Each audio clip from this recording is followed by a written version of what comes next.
오늘 경기는 사실 인터밀란이 조금 더 잘한 경기였어요. 하지만 맨시티가 자신들의 전략으로 정말 단 한 골을 만들어서 이겼습니다. 오늘 경기 보시면요, 약간 변화가 있었어요. 원래 맨시티의 전술은 인터밀란이 수비를 하니까 맨시티는 스톤스가 올라오고 자연스럽게 3백 만들고 이때 데브라이너와 긴도안이 올라가는 이러한 전술이잖아요, 원래.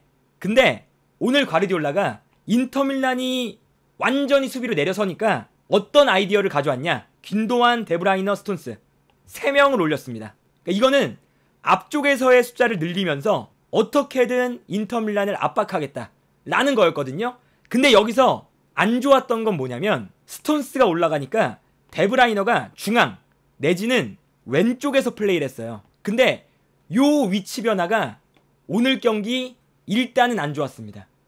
왜 안 좋았냐? 이 데브라이너의 장점은 오른쪽에 있을 때 뛰어들어가는 홀란드에게 얼리 크로스 내지는 공간 패스를 해주고 홀란드가 뛰어들어가면서 이 공간 패스를 받아먹는 이러한 플레이가 맨시티의 장점이잖아요. 근데 데브라이너가 약간 왼쪽에서 뛰니까 문제가 뭐냐? 데브라이너의 패스가 감겨서 들어와요. 근데 홀란드는 뛰어들어가고 있죠.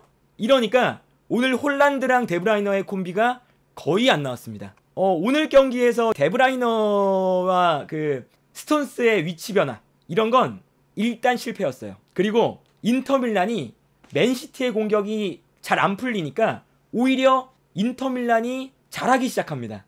뭐가 있었냐? 인터밀란은요, 자신들의 강점과 맨시티의 강점을 확실하게 파악을 하고 맨시티의 강점을 무력화시키는 포인트를 가져왔습니다. 어떤 거냐? 맨시티는 어떤 걸 잘하냐면 볼이 있을 때 볼 주변으로 선수들이 모여서 수적인 우위를 가져가는 이런 플레이가 맨시티의 가장 큰 강점이잖아요. 그러니까 인터밀란은요, 좁은 공간이 아니라 공간을 넓게 쓰자. 이게 오늘 인터밀란의 포인트였어요. 어떤 거였냐? 인터밀란은 자신들이 볼을 소유했을 때 짧게 안 갑니다. 앞쪽에 있는 제코와 라우타로 전방으로 뛰어들어가면서 맨시티 수비라인 뒤로 물러나게 만들고 앞쪽으로 그냥 뻥뻥 찹니다. 그리고 앞으로 차는 것뿐만 아니라 디마르코와 dum프리스가 올라가면서 좌우 측면으로 또 뻥뻥 차요. 이러면 어떻게 되냐? 좌우 공간 넓어지죠. 그리고 수비에서 공격 공간 넓어집니다. 넓은 공간을 의도적으로 만드는 거예요. 이게 오늘 인터밀란이 맨시티보다 좋은 경기력을 보여줬던 포인트였습니다. 그래서 오늘 경기 보시면요, 그냥 뻥 차요. 뻥 차면 제코나 라우타로가 싸워요. 싸우고 떨어뜨려주면 이 넓은 공간으로 떨어지는 순간 인터밀란이 자신 있는 게 뭐냐? 미드필더 라인과 좌우 윙백들이 이 넓은 공간이 만들어졌을 때 달려드는 걸 잘해요. 기동력이 좋거든요. 그래서 넓은 공간을 만들어 놓고 이 넓은 공간으로 볼이 떨어졌을 때 인터밀란 선수들이 달려듭니다. 달려들어서 이걸 가져와요. 가져오고 가져오자마자 또 뻥! 측면에서 받아서 맨시티의 수비가 몰리면 또 반대로 뻥! 오늘 이 인터밀란의 목적은 맨시티의 선수가 모이지 못하게 하자. 이런 거였거든요. 그래서 오늘 경기 장면들을 보시면요, 인터밀란의 공격이 되게 단순합니다. 앞쪽에 있는 그냥 공격수들한테 후방에서 볼을 잡으면 뻥 차요. 뻥 차면 앞쪽에서 싸워줍니다. 근데 여기서 문제는 뭐냐? 넓은 공간이 생기는데 이 공간으로 볼을 떨어뜨려 줄 때 달려오는 속도가 인터밀란이 더 빨라요. 인터밀란 선수들의 강점이 기동력이거든요. 그래서 떨어뜨려주면 인터밀란이 볼을 잡아서 또다시 박스 안 투입. 이 장면도 보세요. 오나나가 볼을 잡아서 앞쪽에 있는 공격수들한테 뻥 찹니다. 앞쪽으로 공격 숫자가 올라가 있으니까 공격과 수비 간격이 엄청 멀어요. 그러니까 맨시티가 모여있질 못해요. 그래서 여기서 뻥 차주고 앞쪽에서 떨어뜨려줍니다. 근데 떨어뜨려줄 때 인터밀란 선수들이 모여드는 속도가 훨씬 빠르죠. 인터밀란 선수들이 갑자기 모여들면서 이 볼을 가져오고, 여기서 이제 맨시티 선수들 보세요. 맨시티의 이 선수들이 넓게 퍼져 있어요. 인터밀란이 넓게 쓰니까. 그래서 여기서 인터밀란이 볼을 가져와서 오히려 세컨볼 찬스를 만드는 이러한 찬스들을 계속 만듭니다. 여기에 더해서 좌우 측면도 길게 씁니다. 이 장면 보시면 바스토니가 반대편으로 길게, 그리고 바렐라가 볼 잡자마자 안쪽으로, 그 다음에 안쪽에서 볼을 잡은 다음에 뛰어나가는 디마르코에게 또 반대편 패스, 그럼 반대편에서 잡아서 다시 크로스. 그러니까 이 장면들을 보면요, 몇 차례 그게 없죠. 패스가 앞으로 왼쪽 오른쪽 길게 한 두세 번의 패스만으로도 공격 찬스를 만들었거든요. 그래서 오늘 경기는 인터밀란이 분명히 잘하는 경기였어요. 근데 아까 말씀드렸던 맨시티가 준비해왔던 데브라이너를 올리고, 오늘은 뭐 데브라이너가 전반전 초반에 부상으로 나갔기 때문에 포든이 들어와서 그 역할을 수행했는데, 그 전략이 딱 한 번 통했습니다. 딱 한 번. 맨시티가 잘하는 건 뭐냐면요, 상대의 밀집 수비를 무너뜨릴 때 요 3명의 미드필더들이 앞쪽으로 공간 침투를 하면서 상대 수비를 뒤로 물러나게 만들어요. 그러면 뒤로 물러났을 때 다시 앞 공간이 생기잖아요. 그러면 다시 백패스를 해요. 그러면 다시 올라오겠죠, 수비가. 그러면 요 상황에서 또 공간이 생깁니다, 수비 라인에. 그러니까 맨시티의 전략은요, 마지막 파이널 서드에서 앞쪽으로 침투할 때 계속 찔러줄 때 수비가 물러나면 다시 뒤로 빼서 다시 올라오게 만들고, 그러니까 왔다 갔다 하게 만들면서 수비의 공간을 만드는 플레이를 너무 잘하거든요. 그래서 오늘 득점 나올 때 그게 단 한 번 통했죠. 그리고 맨시티가 이렇게 선수를 앞쪽에 3명 배치했던 이유, 그건 뭐냐, 궁극적으로 앞쪽에서 3명의 선수가 공간으로 뛰어들어가라, 이거였거든요. 더 많은 선수가. 근데 여기서 경기가 안 풀리니까 어떤 모습이 나오냐, 스톤스가 약간 빠지고요, 베실바가 중앙으로 들어와요. 왜냐면 요 오른쪽 하프스페이스에서는 스톤스보다는 베실바가 더 움직임이 좋잖아요. 이렇게 되면서 베실바, 균도안, 포든, 요 3명이 계속 침투를 했거든요. 여기서 득점이 하나 나왔습니다. 정말 유일했던 맨시티의 좋았던 공격 장면이었어요. 균도안, 포든, 그리고 베실바가 안쪽으로 들어와서 약간 스톤스가 빠져있죠. 그리고 이때 포든이 먼저 뛰어들어갑니다. 뛰어들어가는 포든한테 패스를 넣어줘요. 인터밀란의 수비를 뒤로 물러나게 만드는 거죠. 그리고 여기서 순간적으로 균도안이 다시 침투를 합니다, 포든이 볼을 떨어뜨려줄 때. 그래서 균도안이 볼을 끌고 올라가요. 올라갔을 때 인터밀란의 수비가 순간적으로 물러나 있습니다.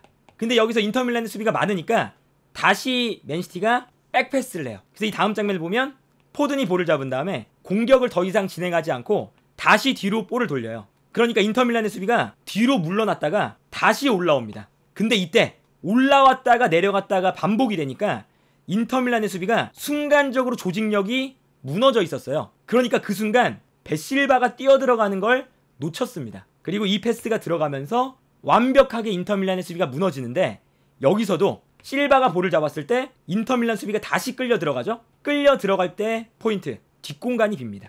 이 뒷공간으로 패스, 요 뒷공간에서 로드리의 득점. 이거는 오늘 경기에서만 나온 게 아니라 레알 마드리드를 잡을 때 챔피언스리그 4강전에서도 이러한 장면이 나왔거든요. 그렇기 때문에 이거는 맨시티의 특유의, 그리고 과르디올라 감독의 특유의 전략이다.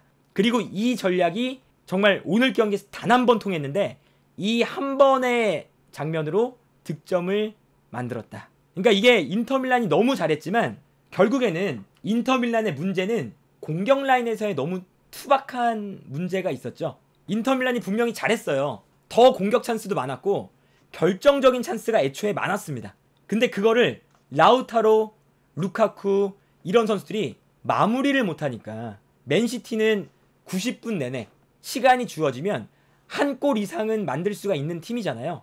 거기서 이제 차이가 갈렸다. 수많은 찬스가 있었거든요. 베실바가 백패스를 했는데 실수가 나왔죠. 아칸지도 안 따라가고 에데르송도 안 나오고, 그러니까 라우타로가 뛰어가면서 베실바의 패스를 그냥 받아서 완전 1대1 찬스였어요. 근데 여기서 라우타로가 루카쿠한테 주는 것도 아니고, 자기가 마무리를 했는데 마무리한 슛이 좋았던 것도 아니고 그냥 이 에데르송한테 막혔죠. 이 장면도 보세요. 디마르코의 크로스, 그리고 여기서 맞고 떨어지는 걸 둠프리스가 안쪽으로 넣어주는 상황. 여기서 디마르코의 헤더, 골대를 맞고 나왔죠. 여기까진 좋아요. 여기까지는 좋은데 인터밀란이 여기서 머리에 다시 맞췄는데 루카쿠가 이걸 막아냅니다. 여기서도 못 넣고, 이 장면도 보세요. 고젠스 크로스, 그래서 반대편에서 다시 크로스가 올라오는 장면이거든요. 다시. 그리고 고젠스가, 이 고젠스의 장점이에요. 반대편에서 크로스 올라올 때 안으로 침투해서 헤더. 너무 좋았습니다. 완전 프리 헤더. 근데 여기서 루카쿠가 빈 골대에 넣으면 되는 건데 이거를 못 넣고 또 에데르송한테 정면으로 줬어요. 그러니까 에데르송이 이것도 선방. 마지막엔 또 이제 이 코너킥 상황에서 고젠스의 헤더, 에데르송의 또 이거 마지막 선방. 이런 걸 보면 인터밀란이 득점할 찬스가 없었던 게 아니거든요. 근데 이거는 인터밀란이 너무 잘했지만 결정력에 대한 차이, 어쨌든 투박함에 대한 차이가 이 경기를 갈랐고요. 실제로 오늘 경기 결과 보시면요, 인터밀란이 XG값, 골 기대값이 더 높습니다. 1.8골. 맨시티는 한 골이 안 돼요. 요 기록 보시면 오늘 인터밀란이 더 잘했다는 것은 분명합니다. 그런데 맨시티의 한방, 그리고 인터밀란의 결정력 부재, 이런 것들이 오늘 경기의 흐름을 완벽하게 갈랐다. 심지어 오늘 홀란드가 아무것도 못했어요. 아체르비, 바스토니, 특히나 요 선수들이 홀란드를 그냥 꽁꽁 묶었습니다. 진짜 홀란드가 오늘만 놓고 보면 실망적인 측면이 있을 정도로 아예 아무것도 못했거든요.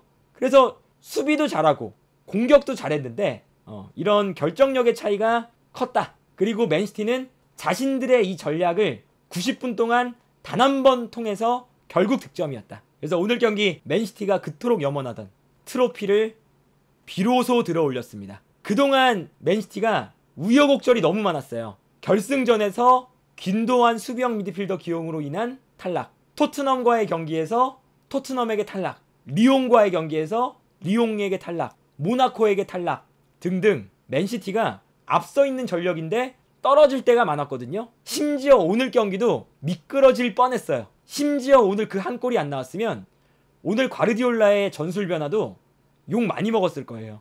근데 오늘은 그래도 미끄러짐이 없었다. 오히려 실리적인 축구로 결과를 얻어냈다. 드디어 맨시티가 트래블을 완성하는 날이었습니다.